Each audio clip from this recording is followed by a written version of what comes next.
Welcome to my channel. ছোট বড় সকলেরই আমসত্ত্ব খুবই পছন্দের একটা জিনিস, কিন্তু ঝামেলা মনে করে অনেকে আমসত্ত্ব বানাতে যেতে চায় না। তাই আমি আজকে নিয়ে এসেছি খুবই সহজ পদ্ধতিতে আমসত্ত্ব বানানোর রেসিপি, যেটা বানাতে লাগবে মাত্র 3 থেকে 4টা ইনগ্রেডিয়েন্টস। 3-4টা ইনগ্রেডিয়েন্টস সবার ঘরেই সবসময় পাওয়া যায় অ্যান্ড থাকে। আমি এখানে নিয়ে নিয়েছি 5টা মাঝারি সাইজের আমগুলো আমরা খুব ভালোভাবে ধুয়ে নিব। আমি আমগুলো নিয়েছিলাম একটু কাঁচা পাকা দেখে, টক মিষ্টি। এরপর পাতলা পাতলা করে আমগুলো কেটে নিব। আমি 5টা আমের জন্য মাঝারি স্টিলের মগের 1 মগ জল দিয়েছি, লবণ দিয়ে নিয়েছি 1 চা চামচ। দিন একটা ঢাকনা দিয়ে ঢেকে রাখবো কিছুক্ষণের জন্য। এরকম বুদবুদ উঠে গেলে আমরা ঢাকনাটা উঠিয়ে নিব। আম সিদ্ধ হতে বেশিক্ষণ সময় নেয় না। এরপর আমরা নাড়তে থাকবো যাতে নিচ থেকে লেগে না যায়।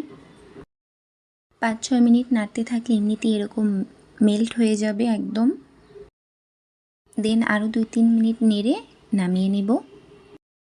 এরপর এরকম বড় ছাঁকনিতে ছাঁকার আমরা ট্রাই করব। বড় ছাঁকনিতে ছাঁকলে অনেক তাড়াতাড়ি এটা ছাঁকা হয়ে যাবে অ্যান্ড অনেক ভালোভাবে মেল্ট হবে। ট্রাই করব আস্তে আস্তে ছাঁকার, কারণ না হলে আমের একটা তেতো ভাব থাকে, ওইটা হয়ে যাবে।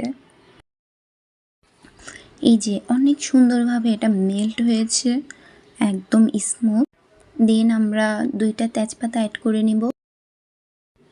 এরপর অ্যাড করে নিব 1 কাপ চিনি, এটা পছন্দ মতো কম বেশি হতে পারে। এরপর অ্যাড করে নিব 1 চা চামচ মরিচের গুঁড়ো।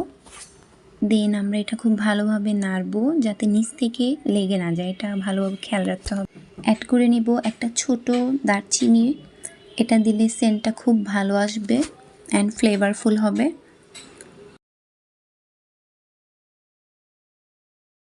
যখন এরকম একটা টেক্সচার চলে আসবে, যাতে নাড়া দিলে কড়াইয়ের সাথে না লেগে যায়, মানে ছাড়া ছাড়া হয়ে যায়, তখনই এটা আমাদের নামানোর সময়।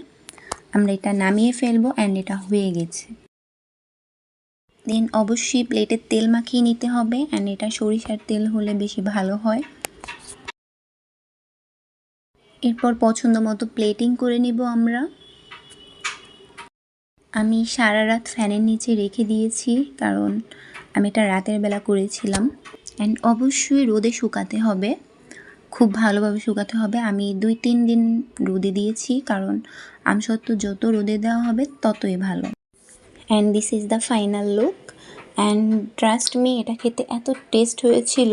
আমি রোদে দিতে দিতে অনেকটা খেয়ে ফেলেছি। আপনার ছোট প্লেটটা খেয়াল করলেই দেখতে পারবেন। অ্যান্ড অবশ্যই কমেন্ট করে জানাতে ভুলবেন না কীরকম হয়েছে।